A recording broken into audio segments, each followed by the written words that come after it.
This is an excellent slide. This is recently from McKinsey, and it really shows the impact here by segment as you can go through it. So obviously, you can all interpret this, but very quickly, those companies that are, say, high touch, right, that are and high interface and interaction, they're predicting a much longer element in terms of reaching normalcy. So for example, arts, entertainment, accommodation, transportation and warehousing, 2025.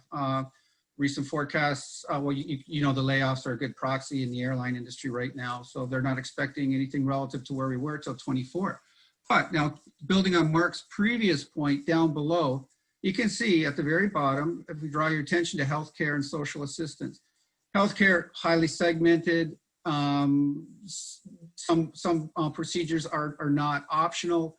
Therefore, it's also highly impacted by the technology backbone, as indicated previously. 5G is going to drive telemedicine. Any number of things, and consolidation in the segment with pricing pressures. So this is where they expect to have, as a great example, very rapid recoup of previous strength. Yeah, thank you. Okay,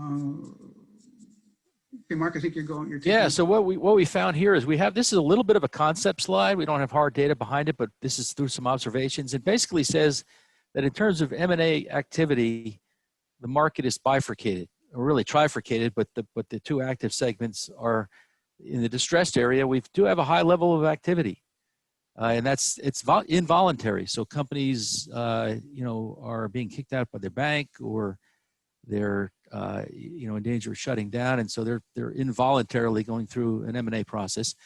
And then we've got a large number of players kind of in the middle that are underperforming, but they're not in danger of going out of business, or their survival isn't threatened.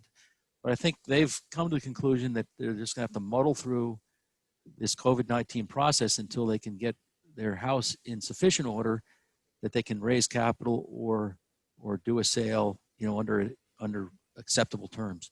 And then we go to the right, you've got a fairly large number of companies that are still performing well, and they voluntarily are pursuing transactions, and they're getting well received in the market. And the reason they're getting well received is because the world is awash in capital, both in the private equity funds and the public companies.